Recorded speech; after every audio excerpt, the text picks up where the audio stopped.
अब परमात्मा कहते हैं हिड़की दे दे रोएगी सुरता जब तू चलेगी अकेली। इस आत्मा को सुरता भी सुरती भी कहते हैं, एक संबोधन के लिए।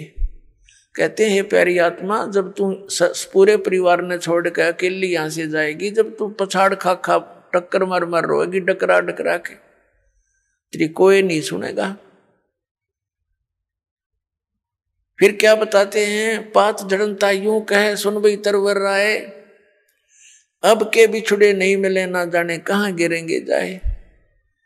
तरवर कहता पात से। अब क्या बताते हैं परमात्मा के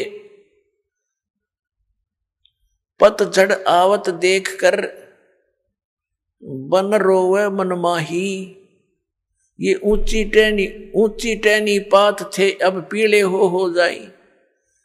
जब पतझड़ आती है, बसंत ऋतु आती है, उसमें क्या होता है कि पहले के जितने भी पत्ते होते हैं वो सभी पीले होकर के और वृक्षों से टूट टूट कर नीचे गिर जाते हैं।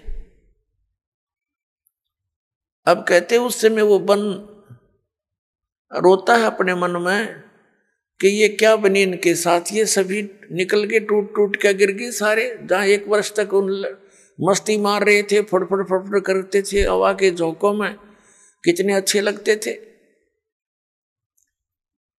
तो ये वन संसार है और हम इन टहनियों पर चिपके हुए पत्ते हैं। ऐसे ही हम टूट टूट कर गिरते जा रहे हैं। पीले हो जाए मीन, बुढ़ा हो गए, बुढ़ापा आ गया, सफेद बाल हो गए, जाड़ दांत, अब चली एक एक करके निकलने लगी। तो समझो अब इस तरवर से टूट कर गिरने का समय आ लिया और इसका ये भी नहीं पता कब समय आ जाए। वैसे तो अंदाजा हम सभी लगाए बैठे हैं, अप्रोक्सीमेशन, कि 90, 80, 100 वर्ष तक तो जी ही जाते हैं।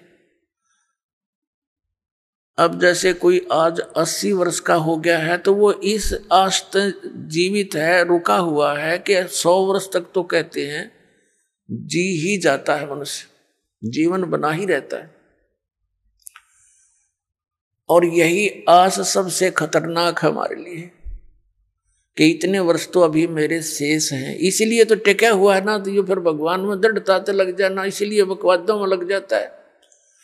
तो यहां परमात्मा कहते हैं यह भूल भी सत्संग से समाप्त होगी आपकी। परमात्मा कहते हैं मौत भूल गया बावड़े, ये अचरज किया कौन, और तन माटी में मिल जाएगा जो आटे में लौण।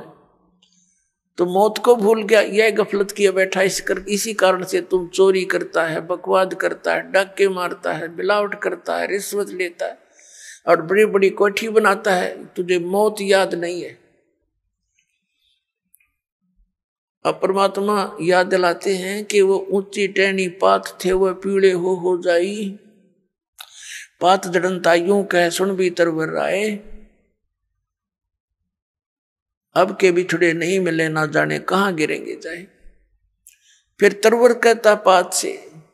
अब जैसे तो कोई व्यक्ति मृत्यु के निकट हो, कुल के लोग आसपास आकर बैठ जाते हैं और उसको फिर सांत्वना देते हैं, भाई यहाँ तो सभी ने जाना है, चिंता कर ले चाहे ना कर ले, ये बाकी बच रहे इनकी भी मृत्यु होनी है, पीछे देख ले कोई रहा नहीं। तो इस करके उसका थोड़ी दृढ़ता पैदा करने के लिए ये बातें चलती हैं, लेकिन उनसे होता कुछ नहीं।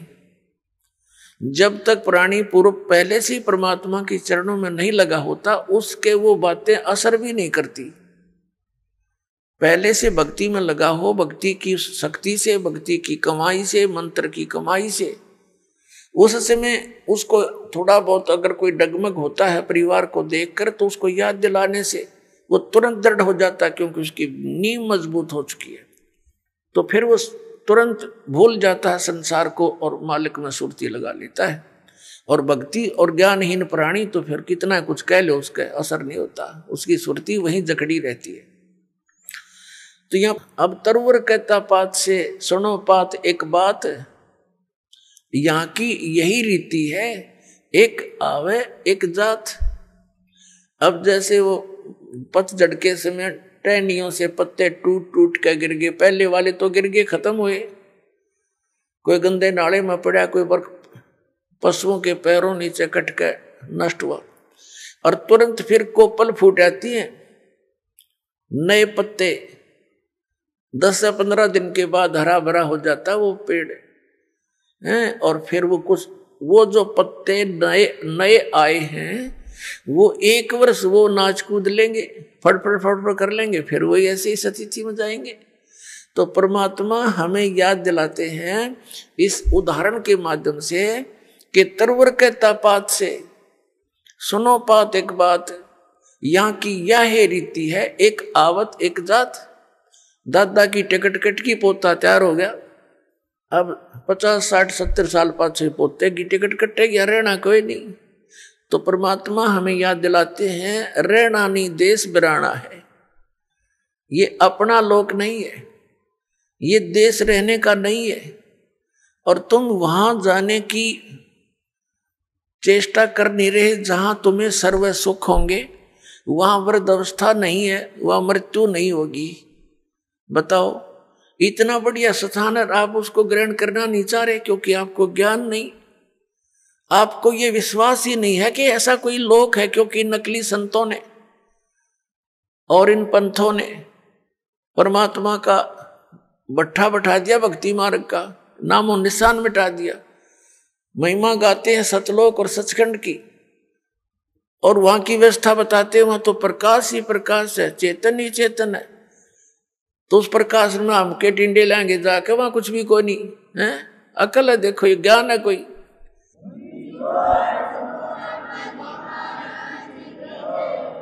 कैसे रुचि बनेगी वहां जाने की? कहते आत्मा उसमें ऐसे मिल जाती है जैसे बूंद समुद्र में। कोई बात हुई है कई प्रमाण ऐसा परमात्मा के ज्ञान में?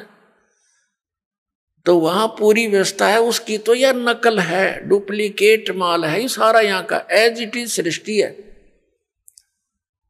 और लेकिन वहां का जो मटेरियल है, वहां का जो पदार्थ है, वो अमर है, वो नष्ट नहीं होते।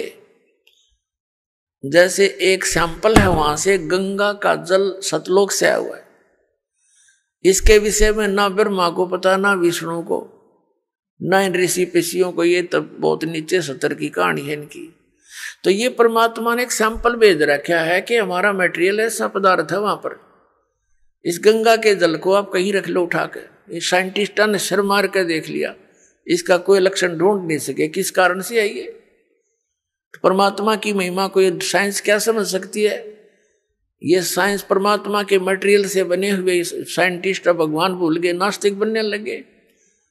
तो इस कलयुग में हमें एक सबसे बड़ी खुशी और सहयोग इस शिक्षा का ये है कि हम भगवान पहचान सकते हैं, अन्यथा इसकी कतई जरूरत नहीं थी।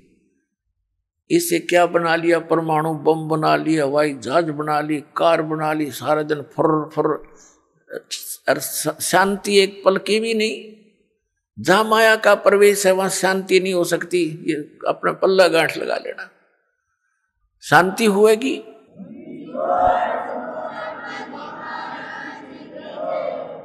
अंगारों पर बैठकर हम शांति ढूंढ रहे हैं, भूबल पर पैर रखे हैं और हम सोच रहे हैं अब शांति होगी, हमें ठंड मिलेगी।